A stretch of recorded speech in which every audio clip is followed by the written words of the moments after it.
Hello guys, स्वागत है आपका इग्नो क्लासेस में। आज हम करने वाले हैं बात BPAS 184 पब्लिक एडमिनिस्ट्रेशन का सब्जेक्ट है, जिसका नाम है लॉजिस्टिक मैनेजमेंट, हिंदी में है संभारण प्रबंधन। तो जैसे कि आप लोग जानते हैं कि इसका एग्ज़ाम है अभी, आई थिंक 13 अगस्त को इसका पेपर है, यानी कि 13-14 दिन के बाद। ठीक है, तो हमने इसके फर्स्ट और सेकंड पार्ट में बात की थी संभारण की अवधारणा की। ठीक है, और इसके रिलेटेड जो संभारण के प्रकार है उसके बारे में बात की थी, और इसके अलावा संभारण के सिद्धांत और गतिविधि के बारे में बात की थी। ठीक है, तो उसके बाद हम बात करते हैं संभारण का वर्गीकरण जो है, इसके बारे में अब हमें बात करनी है कि संभारण का वर्गीकरण कैसे किया जाता है। तो पहला तो होता है कि भीतर या फिर प्रतिस्रोत संभारण, यानी कि इनबाउंड संभारण, इंग्लिश में इसे कहते हैं इनबाउंड या अपस्ट्रीम। ठीक है, के अंतर्गत क्या होता है, सोर्सिंग, अधिग्रहण, प्राप्त करना, भंडारण और उत्पाद या सेवा विभाग को कच्चे माल और पुर्जे पहुंचाना आदि विभिन्न गतिविधियां इसमें शामिल होती है। यानी कि ये स्टार्टिंग स्टेज होता है सबसे पहले का। ठीक है, और इसमें ये विनिर्माण फर्म के लिए परिचालन का भी अभिन्न हिस्सा होता है, और आपूर्तिकर्ताओं के संयंत्र तक सामग्री और अन्य निवेश, यानी कि जो इनपुट होते हैं, वो जो विनिर्माण प्रक्रिया में आवश्यक होते हैं, छोटी छोटी चीज़ें, उनका सुचारू और लागत प्रभावी प्रवाह जो है वो ज़रूरी होता है इसमें। तो इनबाउंड संभारण के उचित प्रबंधन के लिए प्रबंध को आपूर्तिकर्ताओं या विक्रेताओं के साथ एक इंटरफेस, यानी कि मध्यस्थता, जो बीच में एक होता है ना, माध्यम, वो बनाए रखना होता है। और सरल शब्दों में जो इनबाउंड होता है वो संभारण एक बुनियादी गतिविधि होती है जो आपूर्तिकर्ताओं से लेकर के उत्पादन इकाई, यानी कि गोदाम या फिर खुदरा स्टोर तक सामग्री, उपकरण और तैयार सामान को खरीदने और अनुसूची तैयार करने की योजना बनाने पर केंद्रित होती है। ये तो हो गया भीतर या फिर प्रतिस्रोत संभारण। दूसरा है आउटबाउंड, यानी अनुप्रवाह संभारण। तो इसमें क्या होता है आउटबाउंड संभारण में, तो आउटबाउंड संभारण जो होता है वो विनिर्माण इकाई से उपयोगकर्ता या खरीदारों तक के लिए अंतिम, यानी कि तैयार माल और संबंधित सूचनाओं, प्रवाहों का संग्रह, भंडारण का वितरण, इन सब चीज़ों से संबंधित होता है। यानी कि जहाँ माल बन चुका है और वो बिकने के लिए तैयार है। इसके अंतर्गत वे सभी गतिविधियां जैसे कि चयन हो गया और आयोजन हो गया, ढुलाई हो गई, ये सारी चीज़ें आती हैं जो विक्रेता से खरीदार तक व्यापार के परिणाम में शामिल होती है। तो इसके भौतिक वितरण या प्रबंधन या फिर आपूर्ति श्रृंखला जो है वो प्रबंधन इसमें शामिल होते हैं। ये फर्म से ग्राहक तक तैयार माल और अन्य संबंधित जानकारी के प्रवाह से संबंधित होता है। जो आउटबाउंड होता है वो संभारण के उचित प्रबंधन के लिए आवश्यक होता है कि प्रबंधन को परिवहन और ऑपरेटर के वितरण के चैनलों के साथ एक निरंतर संपर्क रखना चाहिए, ताकि चीज़ों का हमेशा उनको पता हो। उसके बाद जो संभारण के परिचालन है उससे संबंधित उद्देश्य कौन कौन से होते हैं वो देखते हैं हम। तो संभारण का प्रमुख उद्देश्य तो पहले ये होता है कि एक विशिष्ट गुणवत्ता या फिर एक विशिष्ट उत्पाद तक निश्चित समय पर एक विशिष्ट स्थान पर इस तरह के वितरित किया जाना चाहिए कि इसकी लागत न्यूनतम हो। यानी कि हमें एक ऐसा प्रोडक्ट बनाना चाहिए जिसकी गुणवत्ता अच्छी हो। ठीक है, कम से कम वो टाइम पर चीज़ बन भी जाए। ठीक है, टाइम पे जिस स्थान पे उसकी ज़रूरत है वहाँ पहुँच भी जाए, और उसमें लागत हमारी कम से कम हो। तो संभारण प्रबंधन के संदर्भ में प्रत्येक फर्म का एक साथ कम से कम 6 अलग अलग परिचालन उद्देश्यों को प्राप्त करना चाहिए, जो हम अब बताएंगे आगे आपको कौन कौन से हैं। तो ये परिचालन उद्देश्य जो संभारण निष्पादन के प्राथमिक निर्धारक होते हैं, इसमें त्वरित या तत्काल अनुक्रिया, न्यूनतम विचरण या न्यूनतम इन्वेंट्री जिसे माल सूची कहते हैं, संचालन सुदृढ़ीकरण, संचालन की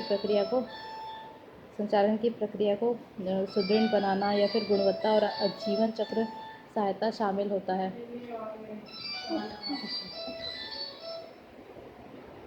ठीक है, तो इसमें पहला पॉइंट है त्वरित तत्काल अनुक्रिया, यानी कि रैपिड रिस्पॉन्स। जो त्वरित अनुक्रिया से तात्पर्य होता है फर्म की ग्राहक सेवा आवश्यकताओं को समय पर पूरा करने की क्षमता से होता है। जो सूचना प्रौद्योगिकी होती है उसमें संभारण के संचालन को यथासंभव समय तक स्थगित करे, और फिर आवश्यक वस्तु सूची के तेजी वितरण कार्य को पूरा करने की क्षमता में वृद्धि हो। तो इसके परिणाम स्वरूप ग्राहकों की आवश्यकताओं को पूर्वानुमान लगाकर परंपरागत रूप से स्टॉक की गई अत्यधिक जो वस्तु सूची है उसको निकाल दिया गया। यानी कि रैपिड रिस्पॉन्स, यानी कि इसमें क्या होता है कि ग्राहक सेवा या फिर आवश्यकता को समय पर पूरी करने की क्षमता उन लोगों में होनी चाहिए, ठीक है। और हमें ये देखना चाहिए कि संभारण की जो संचालन है उसको टाइम पर हमारे को चीज़ों को करना चाहिए, और जो आवश्यक वस्तुओं की सूची है या फिर जो भी उसमें पूरी काम करने का वितरण है, क्षमता है, उसको टाइम पर हमें बिना क्षति पहुंचाए उसको पूरा करना चाहिए।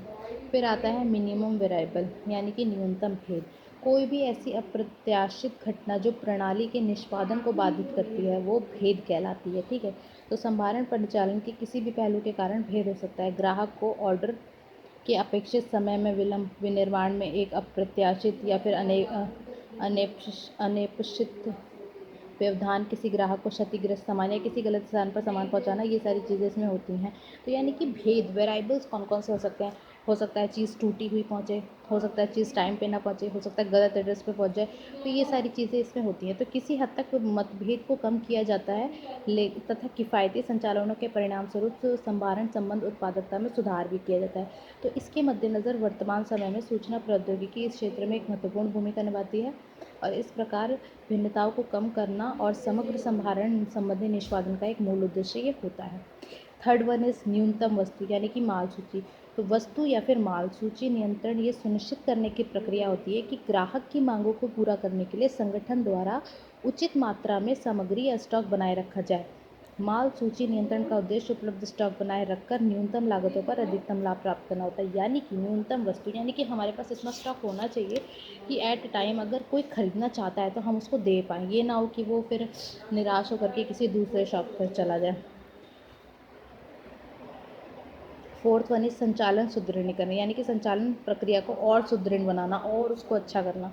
तो परिवहन सबसे महत्वपूर्ण संभारण लागतों में से एक है, ठीक है। परिवहन लागत सीधे उत्पादन के प्रकार, लदान यानी शिपमेंट जिसे कहते हैं, उसके आकार यानी कि मात्रा और दूरी से संबंधित होती है। तो प्रीमियम सेवा पर ध्यान केंद्रित करने वाली कई संभारण प्रणालियाँ उच्च गति छोटे शिपमेंट परिवहन पर निर्भर करती है। प्रीमियम ढुलाई या परिवहन जिसे कहते हैं, आमतौर पर उच्च लागत आती है। जो शिपमेंट होता है ना, शिपिंग होता है ना, वो बहुत ही एक महंगा थोड़ा सा पड़ता है। तो परिवहन लागत को कम करने के लिए संचालन सुदृढ़ीकरण आवश्यक होना चाहिए, और आमतौर पर समग्र लदान जिससे जितना बड़ा होता है उतनी लंबी दूरी तक इसे पहुंचाया जाता है। प्रति इकाई ढुलाई परिवहन लागत उतनी कम होती है। यानी कि आपने देखा होगा जैसे हम जब भी कुरियर मंगाते हैं ना, तो जितना कम सामान मंगाते हैं उतना ज़्यादा कुरियर लगता है, और हम जब देखते हैं कि हम ज़्यादा सामान मंगा रहे हैं तो उस पर ना कम कुरियर लगता है। जैसे कि मान लो हमने कोई एक चीज़ मंगाई तो उस पर 60 रुपये कुरियर लग रहा है, लेकिन वही हम देख रहे हैं अगर हमने 2 चीज़ मंगाई तो हमें सिर्फ 100 ही रुपये कुरियर चार्ज या फिर शिपमेंट चार्ज देना पड़ रहा है। तो इस तरीके से होता है। उसके बाद फिफ्थ वन इज़ गुणवत्ता में सुधार। तो किसी भी कंपनी का प्रमुख उद्देश्य होता है ग्राहकों की संतुष्टि को अधिकतम करना, और एक पांचवा संभारण उद्देश्य निरंतर गुणवत्ता को सुधार का जागरूक होना और गुणवत्ता को सुधारने की कोशिश करना, या फिर उसे कोशिश करने के लिए और चीज़ों को तलाशना। यानी कि टोटल क्वालिटी मैनेजमेंट उद्योग के सभी पहलुओं में एक प्रमुख प्रतिबद्धता बन गया है, क्योंकि संपूर्ण गुणवत्ता प्रबंधन के लिए समग्र प्रतिबद्धता संभारण के पुनर्जागरण में योगदान करने वाली प्रमुख शक्तियों में से एक है। यानी कि सीधे सीधे शब्दों में ये है कि जो भी प्रोडक्ट है उसकी गुणवत्ता में सुधार करना चाहिए, और अगर वो प्रोडक्ट कुछ गलत है तो हमें वो एक्सेप्ट करना चाहिए कि हाँ भाई ये हमारी गलती है। तो ऐसे क्या होता है, तो थोड़ा सा ना बाउंडेशन ग्राहक और कस्टमर का बनता है। उसके बाद आता है जीवन चक्र सहायता। यानी कि जीवन चक्र सहायता यानी कि जीवन चक्र समर्थन संभारण डिज़ाइन की अंतिम उद्देश्य है। कुछ वस्तुएं बिना किसी गारंटी को ऐसी बेची जाती हैं कि उत्पादक एक निर्दिष्ट अवधि तक काम करेगा, जैसा कि विज्ञापित किया गया है। उत्पादन वापस लेना यानी कि रिकॉल जिसे कहते हैं, बढ़ते हुए कठोर गुणवत्ता मानकों और उत्पाद समाप्ति की तिथि और खतरनाक परिणामों के दायित्व से उत्पन्न एक निर्णायक योग्यता है।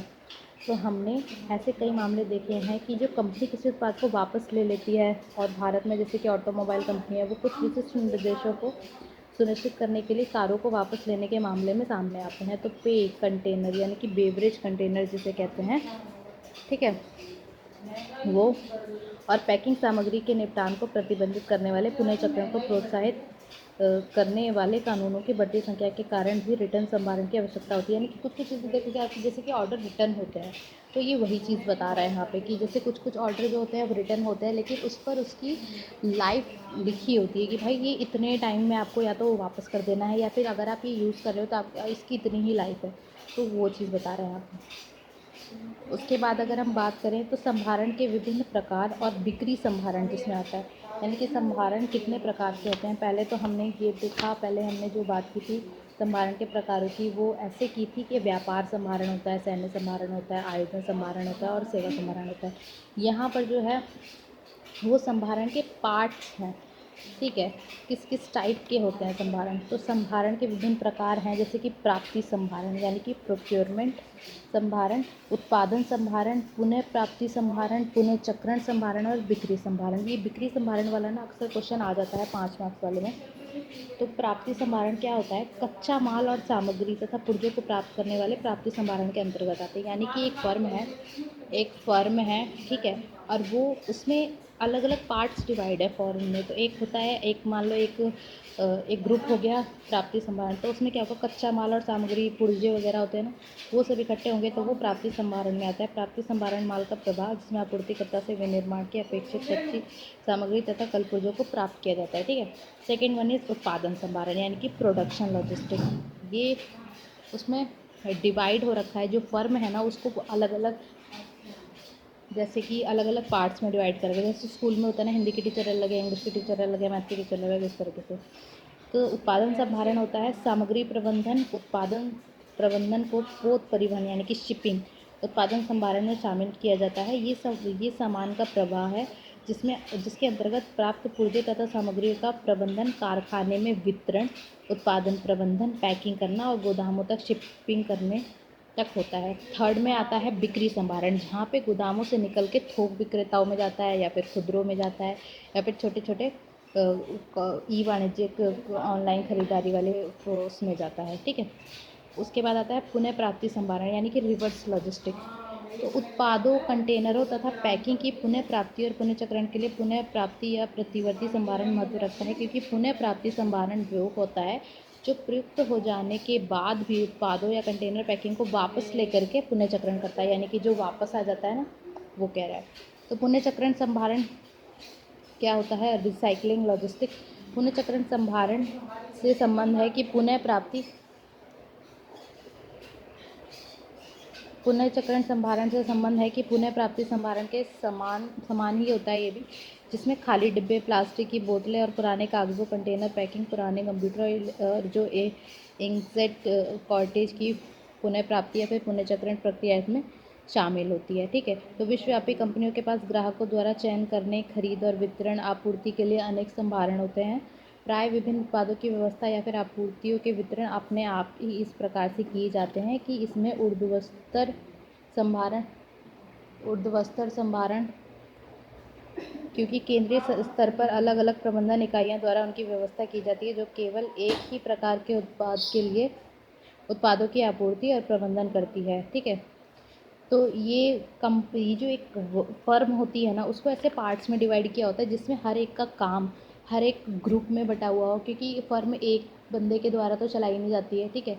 उसमें बहुत सारे कंपार्टमेंट होते हैं, बहुत सारे स्टेजेस होते हैं जहाँ पे चीज़ बनती है, फिर तैयार, पहले कच्चा माल आता है, फिर तैयार होती है, फिर बनती है, ठीक है। तो इस तरीके से फिर उसकी बिक्री होती है, ठीक है। लेकिन फिर कभी कभी क्या होता है, रिवर्स भी आ जाती हैं चीज़ें,